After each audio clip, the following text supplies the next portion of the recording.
my biggest question was like, how do I fill the space and what do I fill it with? Am I going to be enough? You know, it's one of those things where it's like, how do I fill this space as a human being? What am I going to do? What am I going to bring?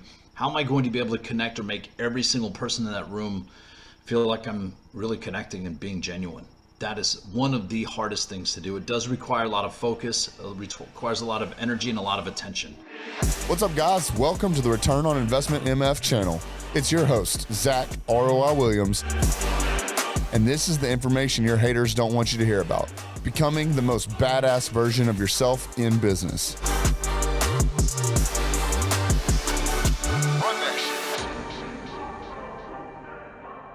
What's going on, everybody? It's Zack ROI Williams here, back with another episode of Return on Investment MF channel. So today I'm super excited.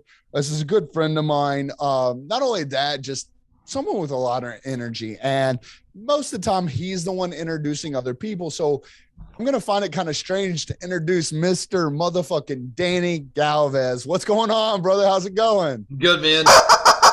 That's right. I brought my hype chicken with me too. And thanks for the introduction. That's right, Esther. It's okay. Things are going to be okay. Yeah. Every hype man needs a hype man. That's right. They do, man.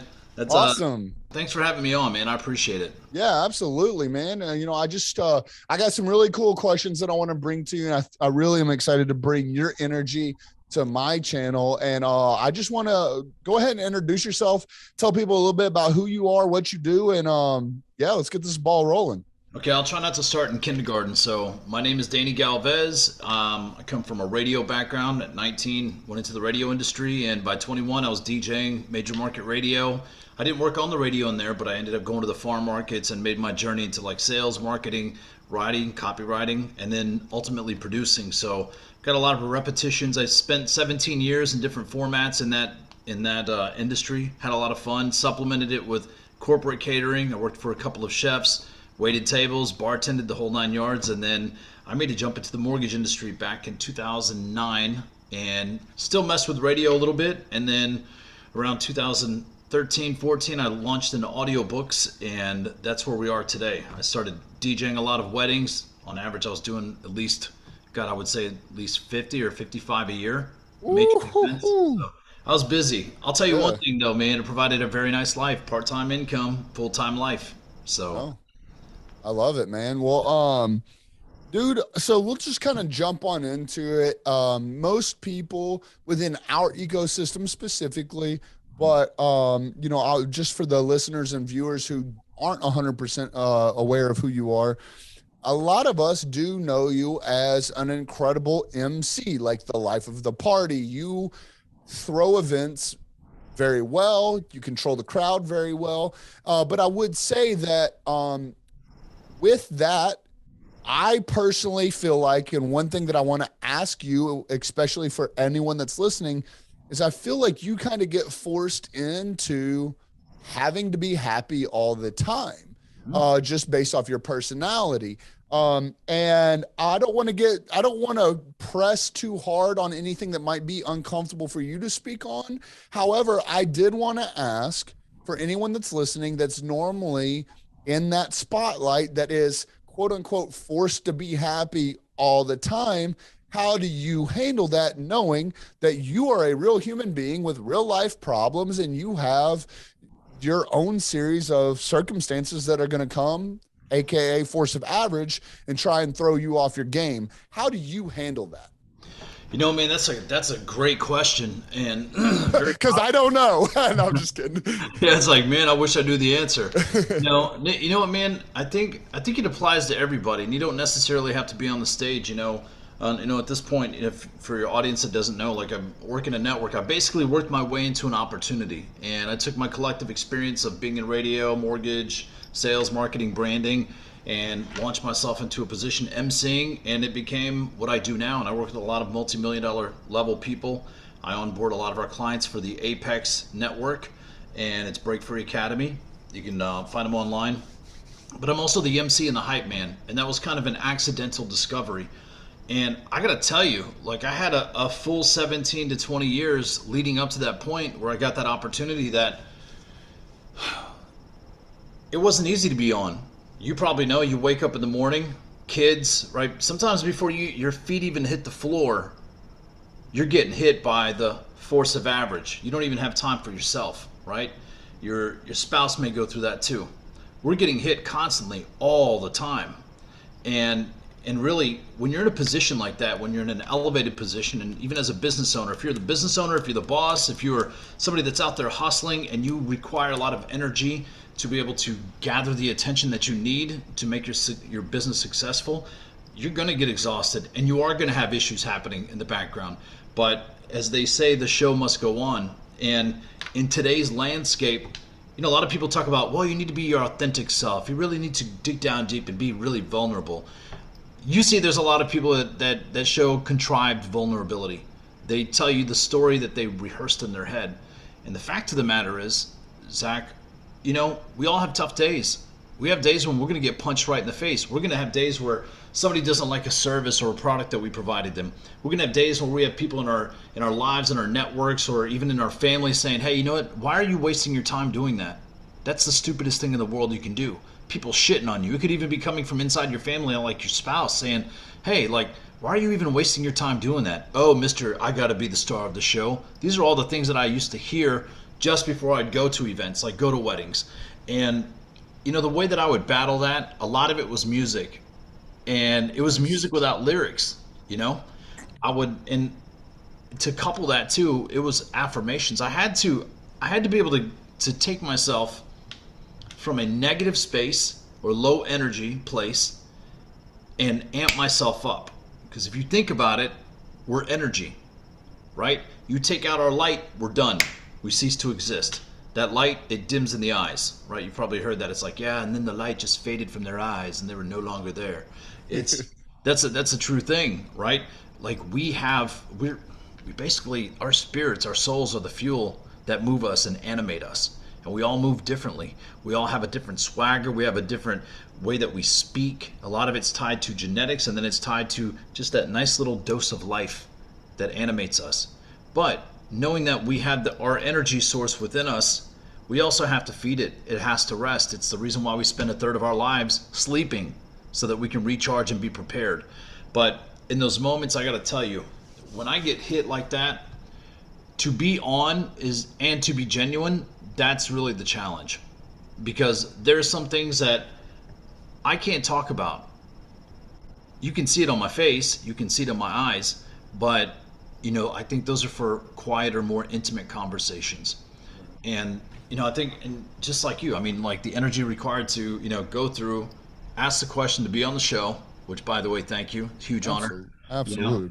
Number two, the energy required to go and follow up with your guests in case they missed it on the calendar, right? Or they didn't accept the invite when it came in. That was me, because I was sitting there running through rapid fire. I'm like, man, I got to keep up with Zack Williams. I got to, it's like I forgot to add it to my calendar. So thank you for hitting me up. The energy that we need, no matter what type of day we've had. And from being in business, you're going to get hit at work, and sometimes it's hard to turn that off when you go home and your spouse is like, hey, what's up, babe? And you're like, nope, not today. Like, I ain't having it. Daddy, nope, no, let's play the quiet game, right? And it's a real challenge and struggle, but I got to tell you, if it's like anything, it's a system and a process, and it's about keeping yourself at balance, keeping yourself at that zero mark so that you can continue to give. And I think that's a lot of the fuel. A lot of the fuel comes from the actual audience, the engagement. When people say, man, can you feel the energy in the room? Or, man, that audience, the crowd is great tonight. The balance stays in and I stay filled when I'm able to contribute and I can see somebody smiling, or they're chuckling, or there's tears coming down their faces. Or they stop and they say, hey, by the way, I know we had 200 people here, but you really made me feel like you were just talking to me.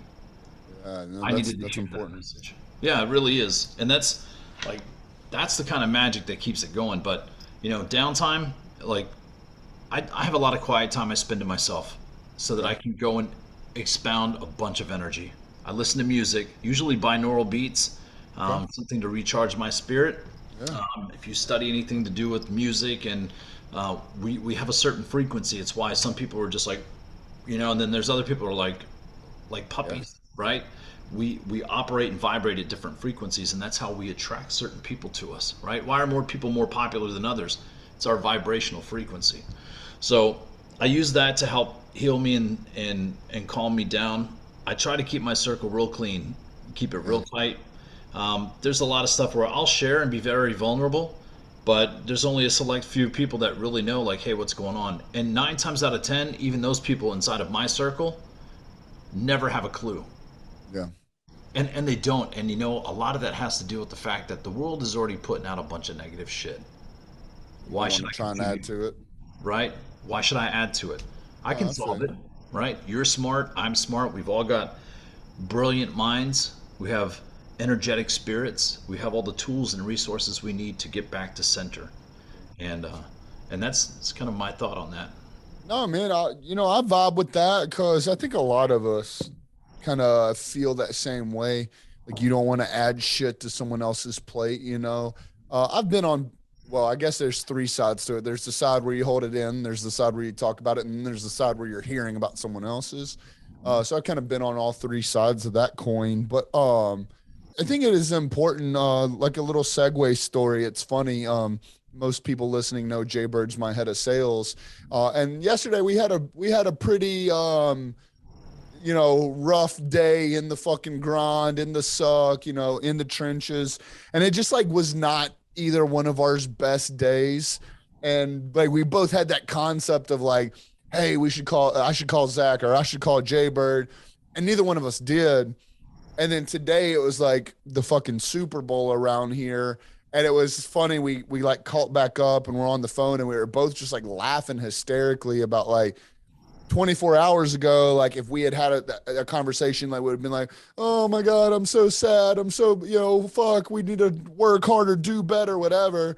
And it's like, we both know that like ebbs and flows, man, feast and famine is kind of the world we come in. And you literally cannot, win without the education of quote unquote losing certain battles, and fixing your mindset to understand that like trust the process, do the fucking work, and the results will come. Another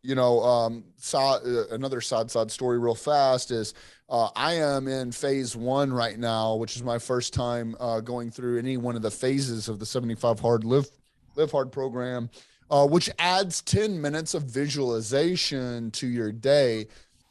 In a typical world, I go hit the gym in the morning after I've gotten about, 3 or 4 or 5 hours worth of work done. I'll go hit the gym around 9 or 10, and then I come home and I do my 10 minutes right there. So I'm still kind of in the quote unquote morning part of my day when I do this. And bro, I'll tell you, it's powerful, man. I've never been someone to slow down and just be cool with just my thoughts in like an actual, like doing it on purpose. And I will say that's helped me a lot with my mindset of even yesterday, what was typically would have been a bad day in sales or a bad day in business for me, sitting there with my thoughts, I was like, bro, I fucking got this, dog. I'm a fucking winner. Like I'm doing this, and, so I kind of use that to segue into what is something that you do. I know we kind of touched briefly on that on the last point, but what is some advice that you have for people on how to reel that mindset back in when you are dealing with that? I know you kind of talked a little bit about it, basically it almost sounds like you're an empath, right? Like you feed off other people's energies. I could be wrong on that, but other than that, how do you how does Danny get Danny back under control?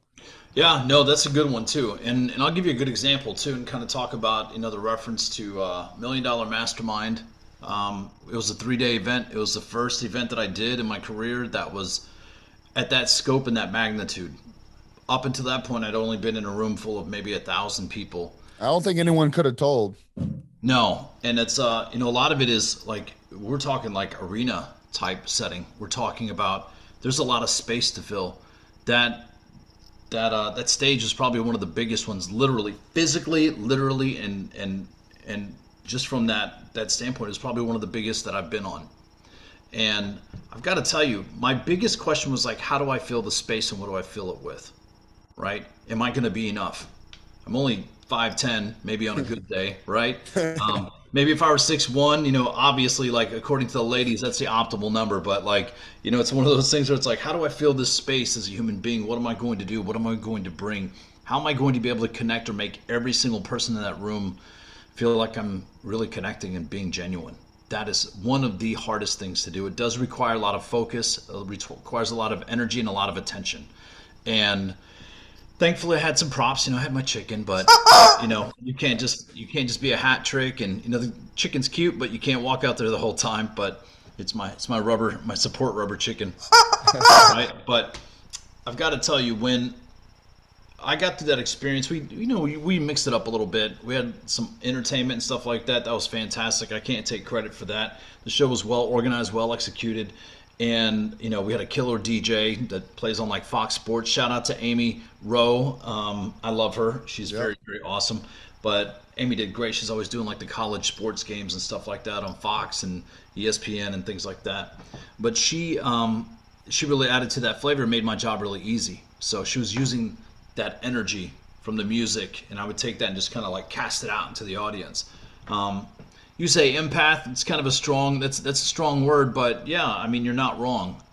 It's one of those things. I don't go around saying, well, I'm an empath, and part of being an empath is, whenever you hear people talk about that stuff, you start cringing because, oh, here we go, they're going to start blaming the narcissist, and right? You're like, shut the fuck up. Just like, nobody needs to know. Like, tell me you're an empath by shutting the fuck up. And that's, like, it's almost like a secret weapon. You don't tell people that. If you're highly intuitive and you vibrate at a higher frequency, you never want to disclose that. Yeah. You know how to tell someone does CrossFit? Yeah. Ask them. No, they'll tell you. That's great. Yeah. No, I used to hear that all the time. Yeah. You know what? That's true. When I was doing CrossFit, I was like, dude, I'm feeling really good. You start feeling yourself, your muscles will start taking shape, and you're starting to get bendy and do things in places. You're like, damn, I didn't know I could do that. And you start even like having these wild ass dreams about trick fucking, and you're like, dude, I could do that again. I used to do that. Yeah. I can do that again. And it's like, it takes you to a place, and you're like, I got to tell everybody this is wonderful. Everybody should do CrossFit, right? So, everyone deserves to fuck their wife against a wall. it was great, man. That's hilarious. That's the funniest thing in the world. Sorry, I derailed you from that. No, that's okay. That shit's hilarious, but it's so true. But that experience of being at $1 Million Masterminds really helped me analyze some things. So what does that look like afterwards? How do you decompress? For me, I'm one of those people. If I'm going into a situation, it doesn't matter if it's business. When I was in the mortgage industry, we would have that. We'd have like, hey, listen, the auditor's coming by. We have to have 10 files ready by tomorrow morning. And then it would just be, we had like hammer time. We had to go through all the files, a lot of detail-oriented stuff that we had to have in place, the right spots in the file. Otherwise, we could get penalized. We could get fined. It could cost us thousands of dollars. It could even cost us not being able to keep the doors open, right? So there was a lot of, we had a lot of red tape that we had to kind of make sure that we were falling in line with as we were going through that process, because mortgages, you can make a lot of money in the mortgage industry, but it's also a highly protected industry because of all the predatory laws, anti-predatory laws that were put into place. But at the end of a session like that, when you're going in, you're expounding a bunch of energy, you're emceeing an event, it could even be voiceover work, like I have to pull from the depths of my frame of experience, my interactions, people that I've hung out with, characters, people that I've met, and then the characters that I've created. I have to leave that alone, and usually it's through quiet time, but I have to have time by myself. Yeah. And part of the thing that helps me too is grounding. So let's say I'm in Dallas. When I came back from Dallas, I went to the beach. I went down to Galveston. I live in Houston, Texas. So I was like, you know what? And it doesn't matter. I didn't have to go to the beach. I could have just taken my shoes off, barefoot, and walked in the grass at a local park or even in my backyard. But that's one thing to help me get centered immediately. And a lot of it has to do with the magnetism of the earth, right? So if we're energy and the earth is spinning and has tons of energy, it allows us to get tethered in. It's kind of like Avatar. Remember that movie? And they had the the weird snake things, and they're like, let's connect to the tree. And they're like, what are you doing? They're like, we're connecting to Iowa. And you're like, Iowa, that's a horrible state. They're like, no, Iowa. Right? He's like, oh, I thought you said Iowa. So it's that tethering. It's the same thing for us as spirits. That was the imagery that they were using in that, and it's so simplistic. But so I don't care if you're depressed, you've got a lack of clarity because you might be going through divorce, you're dealing with a drug issue or maybe even a relapse, you drink too much, your wife doesn't like you, your husband doesn't like you, or whatever the case may be. You got to pull back. You got to go find your center. Yeah. Exercise really helps. I love to walk. I will walk, and I will walk barefoot too, even against the risk of broken glass, jagged edges, and rocks, and dirty feet. That's the other thing. I think people need to get their feet dirty, get in touch with nature and with the planet. And I know I'm not like a Greenpeace loving type of naturalist or activist or anything like that. Like, I love plastic bottles just as much as the next person. So I'm not out there like, hey, don't forget it's recycling day. I'm like, fuck recycling day. That's a fucking more work for us to make their job easier, right? There's somebody that owns the contract on the recycling plant, and they're like, we're gonna get rich this year, y'all. So, for me, grounding, a lot of it has to do with if I can just get some time by myself. It doesn't have to be a lot of time. I just need some time just to be in my thoughts, or maybe even just to clear my mind. Listen to some music, take a nap, really recharge. Yeah. I'm good. I can go back out there and hit it again. And usually, if I were a human Tesla, I'd probably just need 1 hour at a charging station. I'm good to go. That makes sense, man. That makes a lot of sense. I don't necessarily think, man, and I'll say that this is an honest thing that I need to probably focus on a little more, is forcing myself to have that alone time. To me, there's always something that prioritizes it. Just, we're busy people. However, I will say my wife kind of got me spoiled on this, but now I see it from a different lens. Is we used to always, or when we go to the beach, I used to care less. I'm like, dude, the beach is 5 minutes down the road, whatever. She was like, no, we have got to be on the beach. Like, if we're going to the beach, we're staying on the beach. And man, every day I found myself, on the patio, on the balcony, whatever, just overlooking the view. I'm up working before everyone. So even on vacation, I'll wake up, get a couple hours of work done, watch the sunrise, this, that, whatever. Same thing. We went to Nashville, stayed in the Smokies. We're in the mountains. I'm out on the patio drinking my coffee, watching the sunrise, and just taking a lot of things into appreciation. That I'm not sure if you've heard my Cardinal story from my wreck or not. I won't get into it on this episode, but long story short, when I came out of the hospital, I hadn't been in the elements for, almost 8 weeks. And people don't realize that when the sun touches your skin, there's an actual feeling that happens. You don't know it because you're in it all day long. Well, after being out of it for 8 weeks, it's almost like an aggressive explanation would be like when you're sunburned and you go out in the sun, you're like, shit, it's hot. Right. It's a very light version of that. So anyways, got wheeled outside and that sun hit my skin and I was like, what is that? And I looked up and a red cardinal flew by.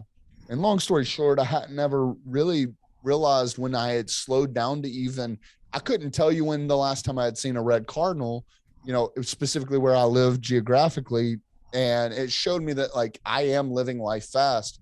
And due to that, I don't necessarily, ground myself to the terms that you use, but every day when I come home from the gym, as I'm walking back through the yard, because I sneak out of the front door, stop, I close my eyes and I just listen. I listen to the birds chirp. I listen to the squirrels jumping from tree to tree. I hear the interstate that's several miles behind us. Hear people traveling. I'd literally sit there close my eyes for 30 seconds. That's it. And it's such an event for me in my day that when I'm done, all I'm doing is close my eyes, not saying anything, not looking around, nothing. I literally say amen and I walk off. It's that type of a spiritual, experience for me. And I do that so much so that You know, kids don't do what they're told, they do what they see. I do it so much so that when my daughter hears birds chirping, she closes her eyes and says, Daddy, listen. So that's pretty cool for me. That's powerful, man. Yeah, you know, birds, they carry a lot of symbolism. And, you know, during the pandemic, like I walked outside and there were 6 finches that were dead on the sidewalk. And it prompted me to go and like do some research on that. Yeah, So of course. this cardinal that you saw after that situation is very significant. So you do a quick search and look at the symbolism of what, you know, seeing a bird is like. I mean, they all have like assignments. There's a significance to why we see blue jays versus blackbirds versus cardinals versus the multicolored cardinals, right? Versus the red and so on and so forth. I'm gonna check it out, man. It's definitely, I definitely feel like when I'm in some shit, I don't know if you saw the post, and I'm for the listeners, I'm getting pretty sidetracked, but I think this should be, you know, entertaining, at least I hope, for people. But again, I'm on phase 1, and my day 1 was like, you know, 2 Mondays ago or something. But my first day of my 10 minutes of visualization, I went out on my back patio and sat down to watch the sunrise as I was doing my visualization. And a red cardinal flew up, sat on my patio or sat on my fence. I started crying and it flew off. Like, it was some pretty powerful shit. That's powerful, man. Because they don't do that. They don't really mess with people too much. Yeah, that's cool. I'm gonna do some research on it.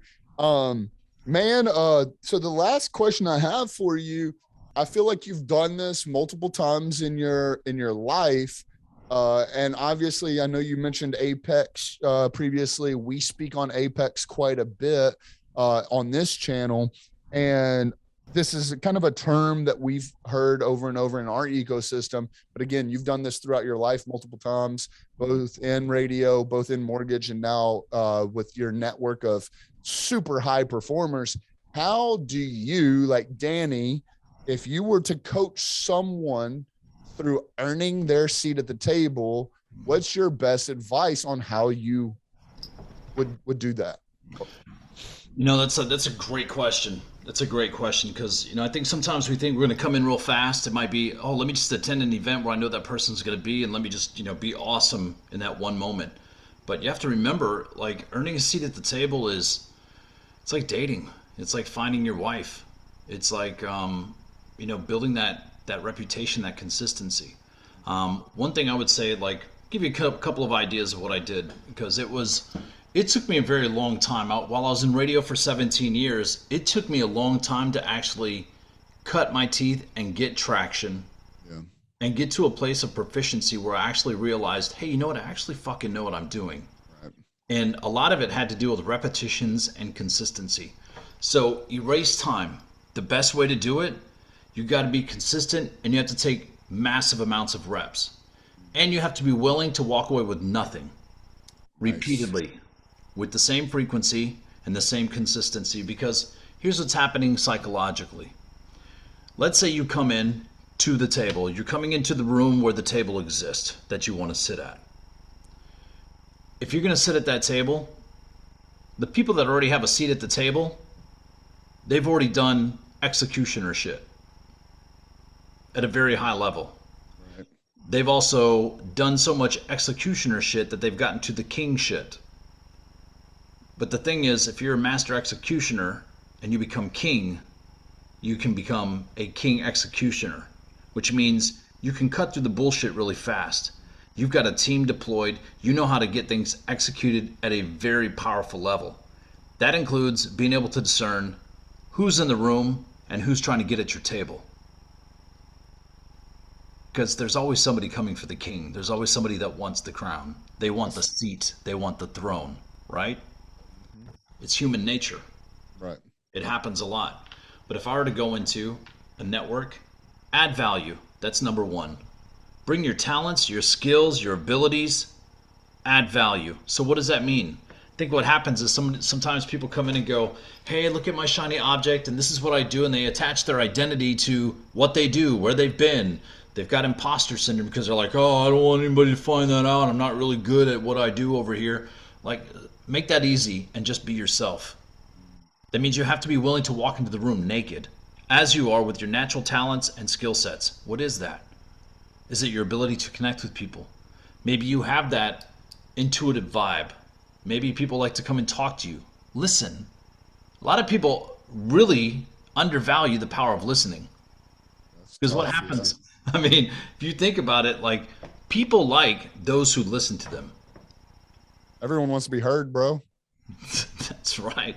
They do. Isn't that it? Because everybody wants a voice, not to be cliche, but you know, the best way to get a voice, you have to go listen to the other ones first, right? You have to go in there and you have to be willing to be invisible for a very long time. Because what happens is those that are the kings sitting at the table, they're watching to see how consistent you're going to be.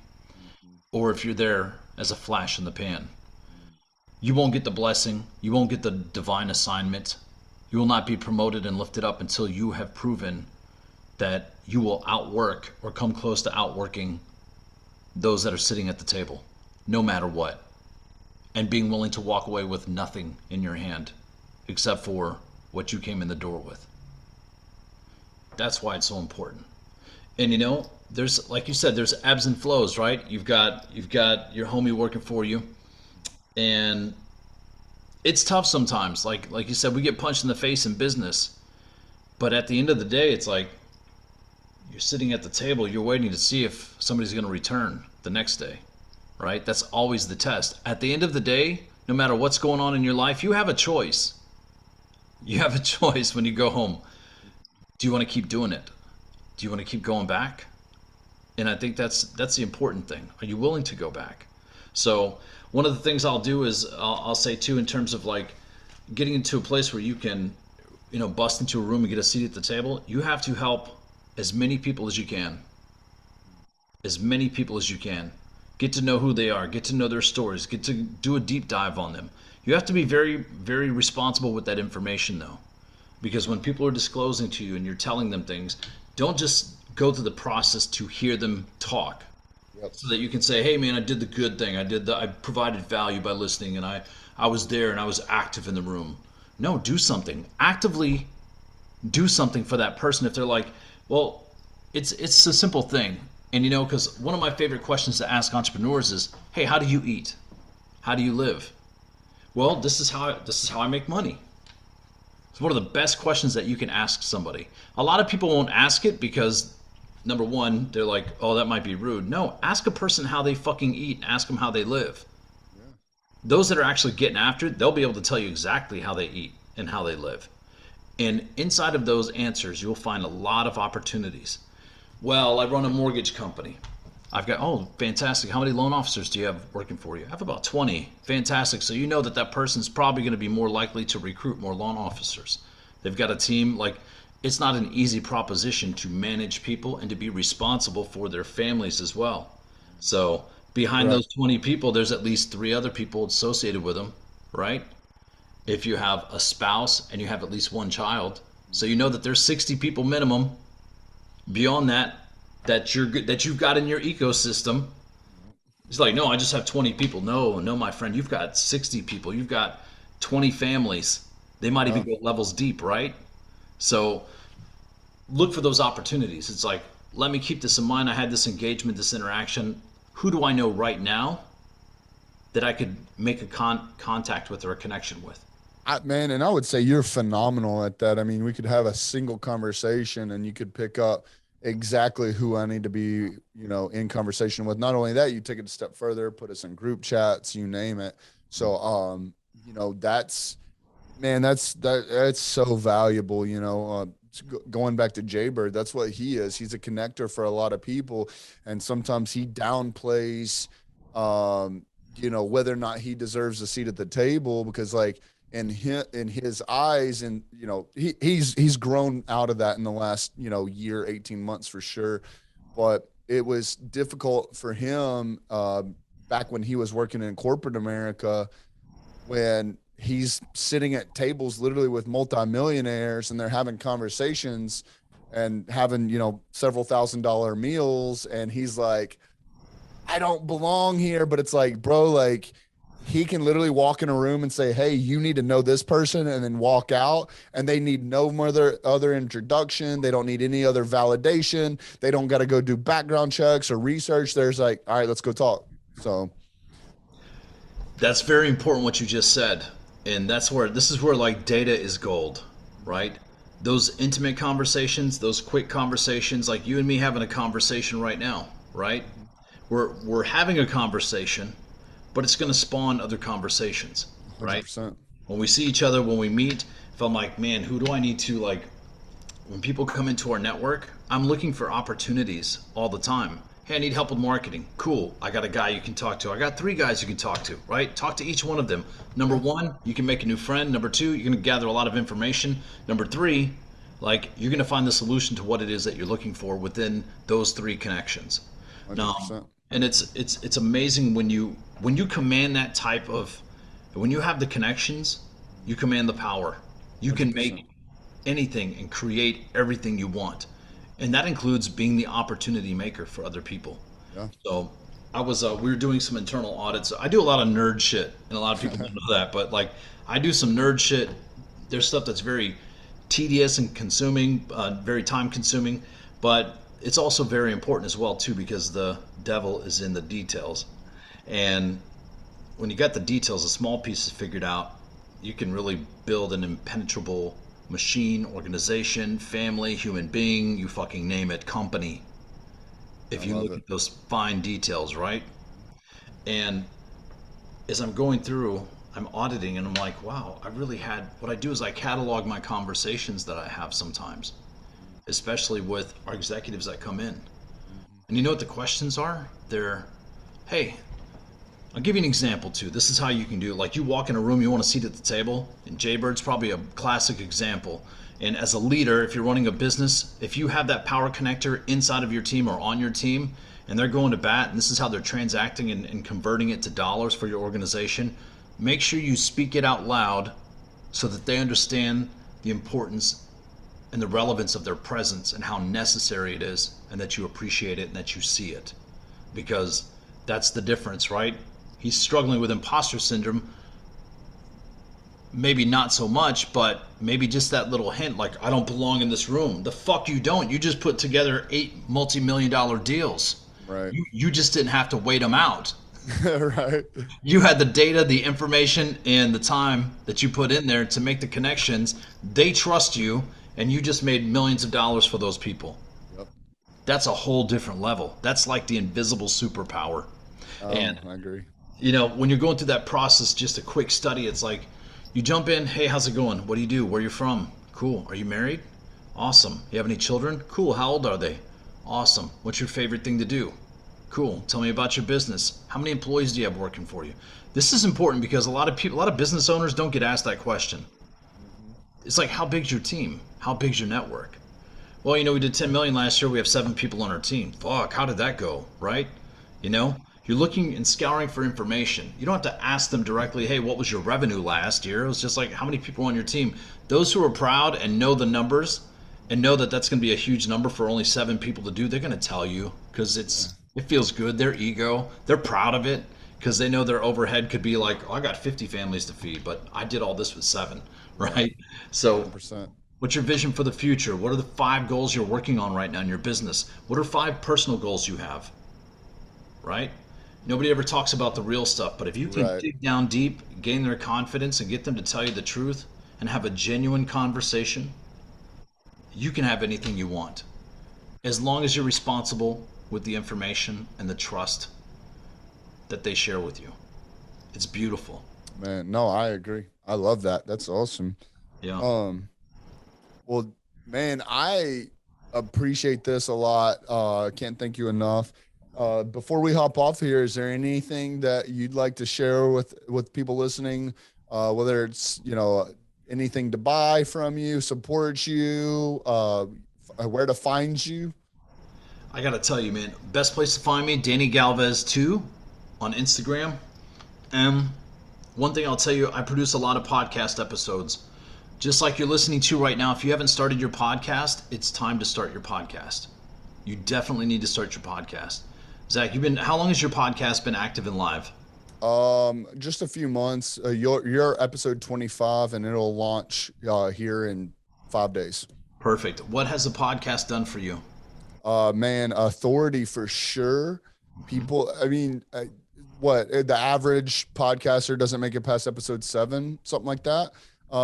So not only that, we're on episode 25.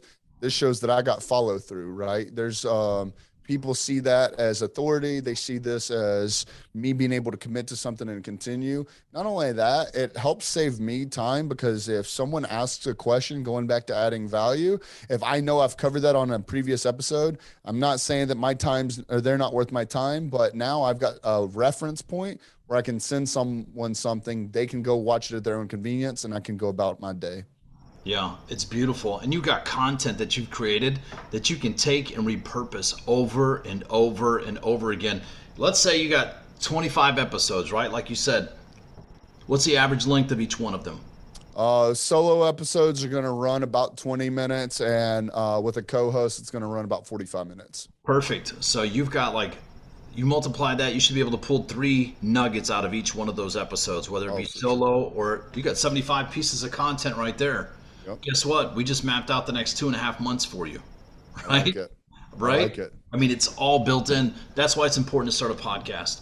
And it's a lot easier than you think. There are a lot of different options. 3 Kings Media, that's 3 with 2 3s in it, kingsmedia.com. You can go there, check it out.